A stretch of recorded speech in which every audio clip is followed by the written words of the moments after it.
The Osterman's out, but will it sink Dems' chances to take back the Senate? Good afternoon, everyone. I'm Kira Phillips from our nation's capital. It's Thursday, July 9th. Right now on ABC News Live, Graham Plattner drops his bid to be Maine's next senator. So who will replace him on the ballot this November? A war of words turns all-out war again. The president calls the regime crazy as Iranians unfurl banners threatening Trump's life. Plus, the plea in the reflecting pool case. The former Olympian goes before a judge, but does the government's case actually hold any water? And remembering Bonnie Tyler, the total eclipse of the heart star dying at age 75, we're looking back on the life or the music of the pop icon. ABC News Live starts right now.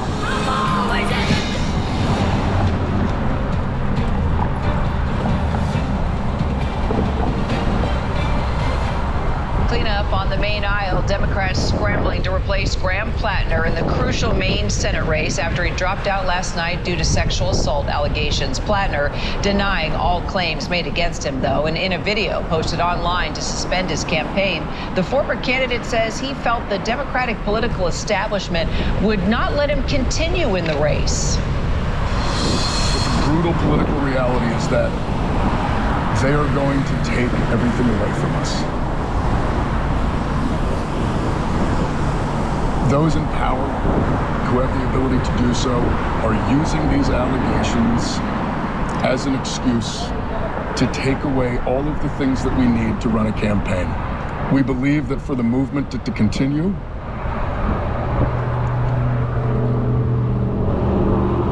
it can't be me. Political Director Avery Harper joining me now for more. So why was this the final nail in the coffin for Plattner? You know, Democrats stood by Graham Plattner through numerous controversies, but it was this one that was sort of the last straw. This accusation of sexual assault, even though Graham Plattner denies it, just crossed a line that his biggest supporters just would not cross. And to add to that, the fact that the National Party, the Democratic Senate campaign arm, said it would no longer invest money in that race, taking away tools like fundraising for him. There were just very few opportunities for him to continue to run a viable campaign. So how did Democrats move forward now? So Democrats actually have the opportunity to reset this race. Once Graham Plattner submits his withdrawal paperwork to the Secretary of State's office, the Maine Democratic Party will be able to select a new nominee. They have said that they're going to do this through a nomination convention with as many as 600 delegates reportedly. But the time is ticking. They only have until July 27th to do that. Well, are the Dems' chances to regain control of the Senate over before it even began? No, I don't think so. But Democrats in Maine are going to have a tall order ahead of them. They have to find a new candidate who can engage former Graham Plattner, supporters, and unify the party. Maine is really a part and a critical part of Democrats' efforts to retake control of the Senate. Not only do Democrats need to continue to hold on to every single seat that they already have, but they need to flip 4 seats. And Susan Collins in this race in Maine for Senate is a critical part of that path. All right, Avery Harper, thank you. So dueling strikes, but are we back to full-scale war? The IRGC targeting American bases in the Middle East after the U.S. says it hit 90 military targets along Iran's coastline. Iran claiming that the U.S. strikes targeted 2 railway bridges along the route to the holy city of Mashhad. That's where Iran's former supreme leader, who was killed on the first day of the war, is being buried today. Joining me now, our contributor and former Marine Corps fighter pilot, Colonel Steve Ganyard. So, what do you think? Are we back to square one here? We're close, and it's up to the Iranians now. So the U.S. has been very clear that today all the operations, all the military operations have been defensive only. So all offensive strikes stopped last night. Right now, all they're doing is trying to defend against the drones and being missiles that are being launched at the usual suspects, Bahrain and Kuwait, which is where the But not Israel. Why not? Not Israel, not Qatar, not UAE, not Saudi.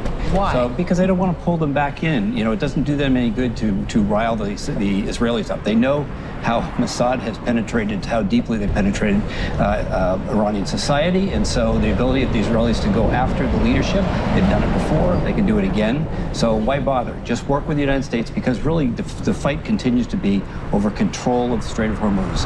And if the U.S. continues to pummel what they did last night and the night before, all those capabilities, the command and control, the missile launch sites that are along that coast, then the ability of the Iranians to affect the traffic going through there continues to diminish, which means that their leverage continues to diminish as well. I want to ask you about these pictures of all the thousands of people on the streets for the funeral of the Ayatollah with whom the U.S. took out at the beginning of this war. Hey, Trump, we will kill you. You see the banners unfurled there. Give us some insight. I mean, the people are told to do this by the regime, right? All these thousands of people don't feel this way. Because if you talk to insiders here in the United States that talk with the Iranian people, they want this regime to end. They want change in their country. They do, but remember, this is a theocracy, and the Ayatollahs have been the face of Iran for decades now. It's all since the Ayatollah Khomeini took power decades ago or so. What the Iranians are thinking is more revenge along the lines that you have brought down what we have always known. And we are a religious people. We are the Shia. We are alone here. We are against the Sunni world. And so when you take our leader away, that's easy to put those banners up to say we will kill Trump. I thought it was interesting yesterday that the president 3 times brought that up in his press conference. Said I'm number 1 on their kill list. Yeah, 3 times. So obviously he's thinking about it. He said, well, if that's it, that's it. But you know, the president, I think, saw that for the first time, all those banners. Now, does that mean that that's the, you know, that they're actually going to do that? Is the IRGC actually going to come out? They've done it before. The plots have been disrupted where the IRGC has come after President Trump, both as a civilian and as president. So it's something that's obviously going to be on the Secret Service's mind, but and certainly the president. I guess that leads me back. Can the president even trust a country that's unfurling these banners that, you know, they want to kill him? Yeah, at this point, there's no need for trust. It's, you know, trust is going to come at the point of a bullet. And it's going to happen when both sides say there's nothing more we can get out of this. So as we've talked about for the past couple of weeks, the ability of Iran to continue to influence what goes through the Strait of Hormuz is declining. And if the U.S. continues to take out all those military assets that have been preventing the shipping to come through by launching drones and doing these random attacks, then that leverage goes away. And the U.S. begins to think about, well, maybe we'll just continue to keep things as the status quo, and we will put up defensive capabilities. Right now, there are at least 6 tankers airborne over the southern Persian Gulf. So the U.S. has lots of air assets, lots of fighters up there. And if the only threat is now from the air, from drones and missiles, then that makes things easier. Because remember, before it was all those ships, those fast boats that would get out. It was very difficult to defend against. So a lot of those were destroyed last night and the night before. If you can take that away from the Iranians, now it's just launching small drones and anti-ship cruise missiles, which, frankly, fighters can defend against. While I have you, I want to ask you about the president's new Air Force One, because General Robert Abrams and I made a little news yesterday when I asked him about, is that kind of hinky to you? Isn't that a little weird? He loves his new Air Force One. Why is he abandoning that, getting on old Air Force One to leave anchor at Turkey? Do you think it just wasn't safe in light of these threats against Trump's life and the fact that Trump says, hey, I'm number 1 on Iran's kill list? Could there have been something that just wasn't quite ready when it came to the new Air Force One? Yeah, so get a little bit of wonky here. There are 2 different kinds of airplanes. The Air Force One that's going away but is still in place is a 747-200. The Qatari jet was the last model of the 747. It was a Dash 8. Much bigger, if you see the upper decks, much longer, much more capable, but it was essentially a civilian aircraft. So even though the American taxpayers paid $400 million to take all the Qatari stuff off of it and put basic communication gear on, that older 747, the one that we saw the president go home on, has very sophisticated, highly classified defensive capabilities. So it's not just an airliner. So the new Qatari jet, the bridge jet, has not been outfitted with all those capabilities that would defend against any kind of a threat that may come up at the Air Force One. So that's why they put him back on the older jet. And they probably will never have the money to outfit the Qatari jet. But remember that eventually that Boeing will get the 2 new jets that they've been contracted for back into the flight line. Well, you answered my follow-up question, because I wanted to know, well, why hasn't the new technology been put on the new jet? Sounds like it's very expensive to do that. It's very expensive. It takes time. Got it. You have to have people with very high security clearances, basically installing light bulbs at the very basic level, and then you have people with very high clearances putting very sophisticated communications and defensive gear. So it's a long process. It's been drawn out too long. Remember the president, when he first came back in office, had a very frank chat with the CEO of Boeing, but they're getting it back on track. They've thrown some more money at it, but it's an airplane that's very, very different from a commercial airplane. Colonel Steve Gagnon, thank you. Thanks, Kara. Well, let's get back to those plane problems, shall we? As we just mentioned, sources confirming to us that after being urged to do so by Secret Service, President Trump left Turkey on the older Air Force One, as Steve and I were just talking about, not the newly retrofitted jet from Qatar. Trump insisting that the change in the plane had nothing to do with security, but then when pressed by reporters, well, he did say, I am #1 on the kill list for Iran. Let's bring in DC Managing Editor Catherine Faulders. You probably heard Steve and I talking about this. So, you know, what do we know about this last-minute change? I mean, how real was the threat?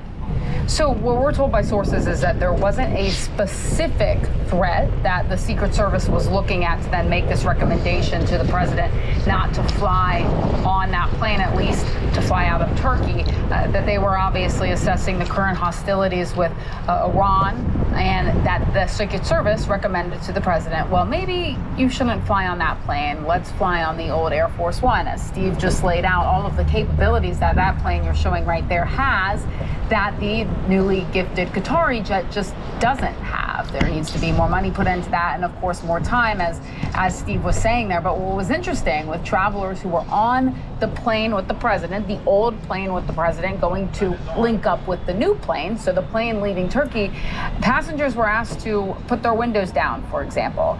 They couldn't lift up the window seats, the shades at all. And then when we were tracking that plane back here in the Bureau, the Air Force One right there, where you can see that live tracking data, the tracker didn't turn on until the plane got further away from Turkey. In fact, until it was over the Black Sea off the coast of Istanbul. So it did seem that they were using tactics to obscure the president's location at the time. Of course, then he landed at the airbase in England and then took the new plane home. But it was very clear that this was an advisement by the Secret Service that he not fly on that plane leaving Turkey. So then what does this mean for the use of the new jet and the old jet going forward? Is he just going to use two different jets depending on the high threat environment? He could very well, Kira. It's quite possible. Now, remember, whenever the president travels, he traveled, of course, out there on that jet you're showing right there, the Qatari one. The other plane comes with it as a support plane. So that plane, the old Air Force One, was already there. So if that call needed to be made, which it was, Trump got on that plane. So I think it will depend. It will depend on what the Secret Service advises. We had been told by sources that it wasn't really going to be possible that Trump would fly this plane internationally. He had. We thought maybe it would be only used domestically. So we'll just have to see how they assess the threat environment moving forward and what recommendations they give to the president on his travel. All right, Catherine Faulders, thank you. Coming up, did he damage a national monument or just get caught up in the controversy? The former Olympian accused of vandalizing the Lincoln Memorial reflecting pool appears before a judge. Plus, crying foul by lawmakers are coming to the defense of superstar Caitlin Clark. Next. This is incredible. Oh, it's in such good condition. It's not going to fit. Oh, it's going to fit. Because there are large antiques in your area, there are drivers in your area. Nice. Uber. Domino's best deal ever just got better. And then there's this! With stuffed crust. Booking.com, booking.yeah.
cameras. This is probably like jail time for life, huh?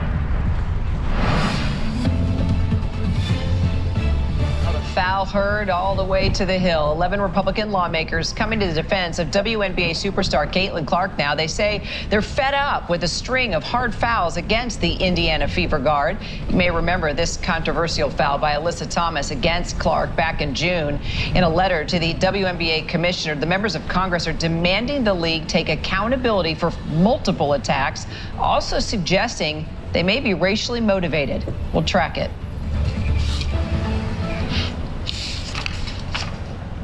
All right, straight to the hearing of Charlie Kirk. Apparently, is this who are we hearing from here? Okay, this is Lance Twiggs, Tyler Robinson's former roommate and romantic lover. We're going to listen in to questioning and see what he has to say. Now, do you understand that? Mm-hmm.